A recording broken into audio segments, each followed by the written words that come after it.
فطرانے کے حوالے سے دو چار گزارشات کرنی تھی۔ فطرانے کے کچھ ایسے مسائل ہیں کہ جن مسائل سے ہماری جو عوام ہے وہ نہ آشنا ہے، نہ واقف اور نہ علم ہے، یا پھر یہ ہے کہ ایسے سمجھ لیں کہ ان مسائل میں غلط فہمی کا شکار ہے۔ وہ مسائل کیا ہیں؟ وہ مسائل ان میں نمبر ایک یہ ہے کہ فطرانہ کب ادا کرنا چاہیے، نمبر دو یہ ہے کہ فطرانہ جو ہے وہ کتنا ادا کرنا چاہیے،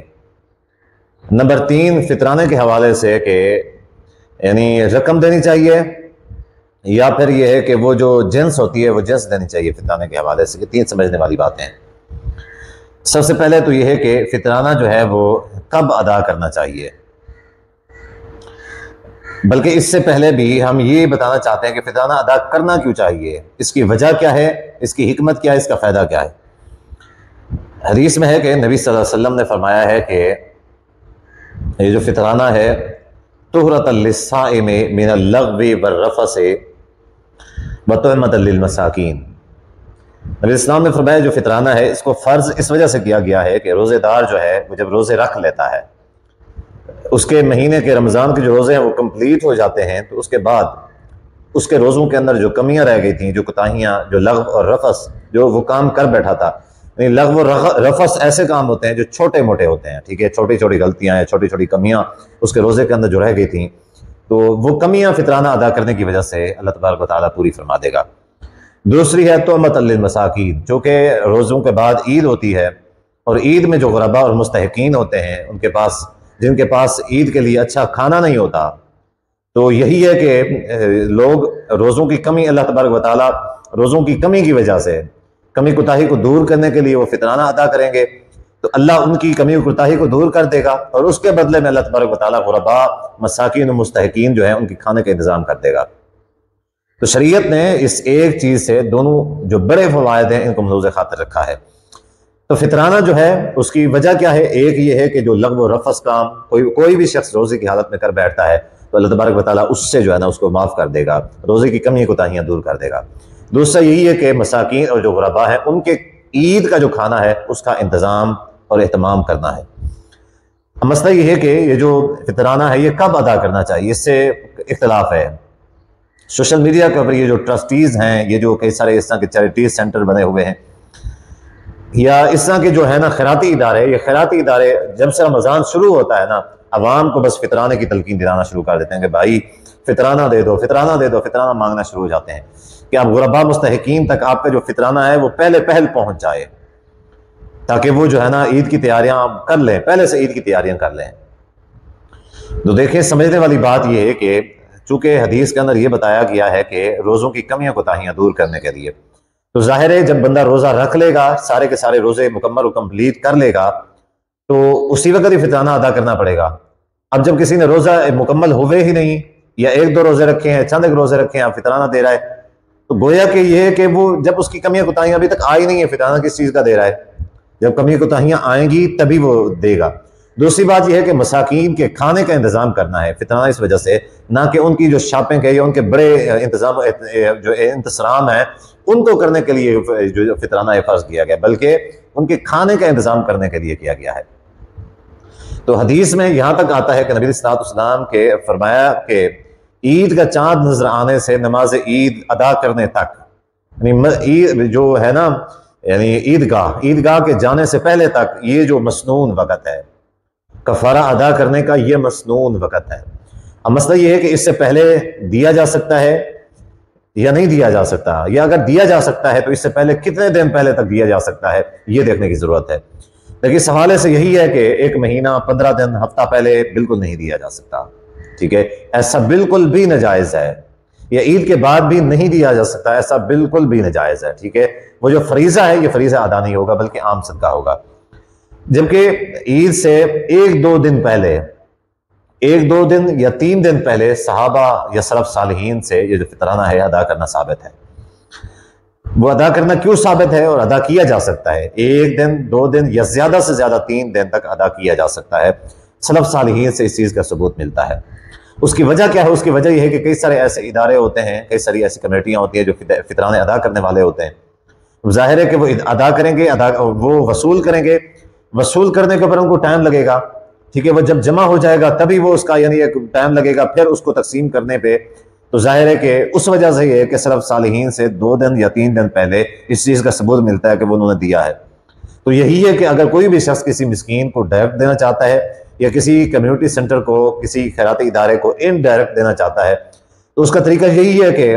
2 دن یا 3 دن، حد یہی ہے کہ 3 دن پہلے دیا جا سکتا ہے، جبکہ اس سے پہلے نہیں دیا جا سکتا۔ اس سے پہلے جو بھی دے گا اس کا کوئی کفارہ نہیں ہے، کیونکہ یہ نہ قرآن سنت سے ثابت ہے، نہ سلف صالحین صحابہ اور اسلاف امت سے یہ چیز ثابت ہے۔ تو جو پہلے اس سے پہلے دے گا وہ کیا ہے، اس کا عام صدقہ ہے، وہ اس کا کفارہ جو فدیہ ہے، وہ فطرانہ ہے، وہ ادا نہیں ہوگا۔ جبکہ فطرانے کا جو ہم بتا چکے ہیں کہ اصل جو وقت ہے وہ یہی ہے کہ چاند عید کا نظر آ جائے، اور عیدگاہ تک پہنچنے سے پہلے یہ جو وقت ہے یہ فطرانے کا وقت ہے۔ ظاہر ہے کہ جو مساکین ہیں ان کا فطرانہ ادا کرنا ہے، ان کو کھانے کا یعنی انتظام کرنا ہے، تو یہی ہے کہ کھانے کا انتظام کرنے کا بہترین جو وقت ہوتا ہے وہ یہی ہوتا ہے۔ اب اگلی بات یہ ہے کہ فطرانے کے لیے فطرانہ کتنا دینا چاہیے؟ اب فطرانہ کتنا دینا چاہیے، اس حوالے سے حدیث کے اندر آیا کہ نبی صلی اللہ علیہ وسلم نے فرمایا صاع من تعیر او صاع من زبیب او صاع من عقد۔ اسی طریقے سے اور بھی کئی ساری چیزوں کا تذکرہ موجود ہے کہ 1 صاع، نبی صلی اللہ علیہ وسلم نے کئی ساری چیزوں کا تذکرہ فرمایا، جو کا تذکرہ فرمایا، گیہوں کا تذکرہ فرمایا، اسی طریقے سے نبی صلی اللہ علیہ وسلم نے کھجور کا تذکرہ فرمایا، اسی طریقے سے نبی صلی اللہ علیہ وسلم نے کشمش کا تذکرہ فرمایا، ٹھیک ہے، پنیر کا بھی تذکرہ ہے۔ تو ساری جو چیزیں ہیں نبی صلی اللہ علیہ وسلم نے 1 صاع کے برابر جو ہے نا نبی صلی اللہ علیہ وسلم نے فرض کرا دی ہیں۔ یہاں پہ جو سمجھنے والی بات ابھی ہے کہ صاع کسے کہتے ہیں؟ صاع ایک برتن ہے، عرب کے اندر ایک برتن تھا جو بڑا ہی مشہور تھا، اور ہر گھر میں یا اکثر عرب کے علاقوں کے اندر وہ برتن پایا جاتا تھا۔ تو نبی صلی اللہ علیہ وسلم نے اس کو مقدار بنا کے بتایا کہ 1 صاع کے برابر جو ہے نا یہ فلاں فلاں چیز جو ہے، فلاں فلاں چیز، ایک چیز نہیں، کئی ساری چیزوں کا تذکرہ کیا ہے۔ اس میں کھجور کا بھی ہے، اس میں گندم کا بھی ہے، اس میں جو کا بھی ہے، اس میں پنیر کا بھی ہے، اس میں کشمش کا بھی ہے۔ اب اندازہ لگائیں کہ 1 صاع یا تو گندم ہونی چاہیے، یا 1 صاع کشمش ہونی چاہیے، 1 صاع کھجور ہونی چاہیے، 1 صاع پنیر ہونا چاہیے، یا 1 صاع جو ہونے چاہیے۔ یہ ساری کی ساری چیزیں یہ فطرانے کے اندر شامل ہیں۔ اب مسئلہ یہ ہے کہ یہ ساری چیزوں کو نبی صلی اللہ علیہ وسلم نے کیوں بتایا ہے، ساری چیزوں کا تذکرہ کیوں کیا؟ کسی ایک چیز کا کر دیتے، یا کوئی رقم ہی بتا دیتے نبی صلی اللہ علیہ وسلم۔ رقم کیوں نہیں بتائی؟ ان چیزوں، مختلف چیزوں کا تذکرہ کیوں فرمایا؟ مختلف چیزوں کا تذکرہ پھر فرمایا ہے، اور ساتھ میں ایک برتن بتایا ہے، وزن نہیں بتایا، ایک یعنی ماپ کا برتن بتایا ہے۔ ایک ہوتی ہے ناپ اور ایک ہوتا ہے تول۔ ناپ کا مطلب ہوتا ہے ناپنا، سائز، ناپ کا تعلق سائز کے ساتھ ہوتا ہے، اور تول کا تعلق جو ہے وہ وزن کے ساتھ ہوتا ہے۔ اب یہ جو برتن ہے، یہ برتن جو ہے وہ وزن کے حساب سے نہیں ہو سکتا، یہ ناپ کے حساب سے ہو سکتا ہے۔ مثال کے طور پہ کوئی چیز جو ہے وہ ہلکی ہوتی ہے، اس کا وزن جو ہے نا، اس کا جسم وجود بہت بڑا ہوتا ہے، لیکن اس کا جو ہے نا یعنی وزن کم ہوتا ہے، وجود بہت بڑا ہوتا ہے، وزن کم ہوتا ہے، جیسے کپاس ہے۔ اب ایک چیز ہوتی ہے جو مثال کے طور پہ اس کا وجود تھوڑا ہوتا ہے لیکن وزن بہت زیادہ ہوتا ہے، جیسے لوہا لگا لیں، یا ایسے کئی ساری چیزیں ہو سکتی ہیں۔ تو کیا ہے کہ اب اس چیز کے اندر اگر ہم لوہے کا وزن کریں گے، اسی صاع کے اندر لوہا ڈالیں گے تو ظاہر ہے کہ لوہا تو پھر کئی کلو کے اندر آ جائے گا۔ اگر اسی میں کپاس ڈالیں گے، مثال اگرچہ یہ اس چیز کا نہیں ہے، فطرانے کی یہ چیزیں نہیں ہیں، لیکن میں مثال کے لیے سمجھا رہا ہوں کہ اگر اس کے اندر پھر کپاس ڈالیں گے، ظاہر ہے کپاس ایک پائیا بھی نہیں آئے گی، 1 پاؤ کپاس بھی اس برتن میں نہیں آئے گی۔ اسی طریقے سے اگر اس میں لوہا ڈالیں گے تو میرے خیال میں وہ جو برتن ہے وہ گندم یا جو کے حساب سے تقریباً 2.5 کلو بنتا ہے، تقریباً 2.5 کلو بنتا ہے۔ تو جو 2.5 کلو کا برتن ہے، جتنی یعنی 2.5 کلو جو ہے وہ گندم جتنی بڑی ہو جاتی ہے، جتنا زیادہ ہو جاتی ہے، اتنے میں میرے خیال میں لوہا کم از کم جو ہے نا وہ 10 کلو، 8-10 کلو، 6-7 کلو تو ضرور اس کا وزن بنے گا۔ تو یہی ہے کہ شریعت نے اس کی مقدار جو ہے نا بتائی ہے، وہ مقدار کیا ہے؟ وہ ناپ کے اعتبار سے ہے، تول کے اعتبار سے نہیں ہے۔ بہرحال علماء کرام نے پھر بھی اس کا جو ہے وزن بنایا ہے، وزن کے حساب سے بتایا ہے کہ وہ تقریباً 2.5 کلو ہے، اور جو چیزیں ادا کرنی ہیں وہ 2.5 کلو کے حساب سے ادا کرنی ہے۔ تو بہرحال ٹھیک ہے، اس میں کوئی ہم اختلاف نہیں کر سکتے، ایسا بھی ٹھیک ہے، کیونکہ ہمارے یہاں پہ وہ برتن اس وقت موجود نہیں ہے۔ اگر برتن موجود ہوتا تو ہم یہی کہتے کہ جو بھی آپ جس جنس کے حساب سے دینا چاہتے ہیں، جو جنس دینا چاہتے ہیں اس برتن کے حساب سے دیں، ٹھیک ہے، اس کا تول کے دیں کہ اس کا جو ہے نا کلو بننا ہے، کیا بننا ہے۔ اگلی چیز یہ ہے کہ یہ جو ہے نا فطرانہ جنس دی جا سکتی ہے، جن جنسوں کا نبی صلی اللہ علیہ وسلم نے تذکرہ فرمایا ہے، یا پھر اس کی رقم بھی ادا کی جا سکتی ہے۔ اس کی رقم یعنی کوئی شخص ہے، اس کے پیسے دینا چاہتا ہے، پیسے دے سکتا ہے، یا صرف اور صرف جنس دے گا، تو اس کا جواب یہ ہے کہ پیسے بھی دے سکتا ہے، جنس بھی دے سکتا ہے، جبکہ آج کے دور میں پیسے دینا، اس کی رقم دینا زیادہ بہتر عمل ہے،